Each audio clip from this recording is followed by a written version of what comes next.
বর্তমান সময়ে দিনী ভাইরা হুকুম আহকাম শিরক বিদআত শিখছে, কিন্তু পরস্পর দিনী ভাইদের মধ্যে কেমন সম্পর্ক থাকতে হবে তা শিখেনি, শিখছে আমল করে না। জি, তাদের ওস্তাদরা আলোচনা করছেন, কোরআন সুন্নাহ আলেমরা দিনের সব দিক নিয়ে আলোচনা করছেন, কিন্তু তারা সেগুলি আমল করছে না। আজকাল এলেম শিখা যতটা করছে তার 5% আমল করছে না মানুষ, অধিকাংশ মানুষ। আল্লাহ হেদায়েত দান করুন। এই বিষয়ে সঠিক দিক নির্দেশনা উপদেশ দেবেন। আল্লাহ সকলকে হেদায়েত দান করুন, ইখলাস দান করুন। মানব জীবনে ইখলাস ইবাদত বন্দেগী কবুলের সবচেয়ে গুরুত্বপূর্ণ একটি শর্ত।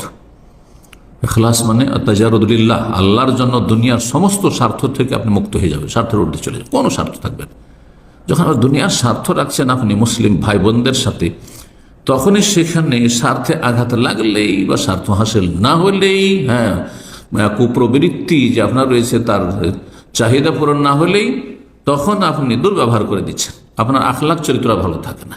আর যেখানে স্বার্থ আছে সেখানে গোলামি করছেন আপনি, পা চাটছেন আপনি, জি, তেল মারছেন আপনি। আল্লাহ হেদায়েত দান করুন। তাহলে মূল বিষয় হচ্ছে ইখলাস। আল্লাহর সাথে আপনার সম্পর্ক গভীর হবে, এবং আল্লাহর সাথে যার সম্পর্ক যত বেশি তার সাথে আপনার আমার সম্পর্ক তত বেশি।